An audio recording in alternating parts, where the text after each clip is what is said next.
Na pomurski sejem prihajajo lov, ribolov in naturo, zagledani v naravo kot dokaz. Da lahko gre tudi za strokovne prireditve z velikim poudarkom na naravi in trajnostnem razvoju.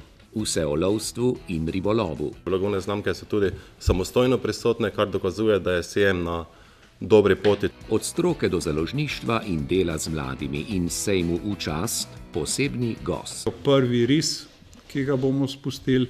Da bo genetsko okrepil rise na robu izumrtja. Atraktivni rokači pridejo sami. Namreč zvoki, ki jih proizvajajo, so zelo drugačni. Ribiči pa molčijo in varujejo vode in vabijo, pridružite se nam, ker to ni samo izživljanje strasti. Nas ribiče seveda skrbi ogrožanje narave, ogrožanje okolja, predvsem pa nas skrbijo habitati, v katerih živijo ribe, se pravi vode. Naturo pa predstavlja Slovenijo kot izjemno ponudnico zelenega turizma in bivanja, kot zeleno deželo. Od rekreacije do taborjenja, Turistična zveza in Zavod za gozdove skupaj z društvi. Glavno načelo pa pri turizmu je ta, ki ga poudarjamo že vrsto let, in sicer turizem smo ljudje. Vse to pa golaž in ribja čorba zastonj od 12. do 14. aprila na Pomurskem sejmu.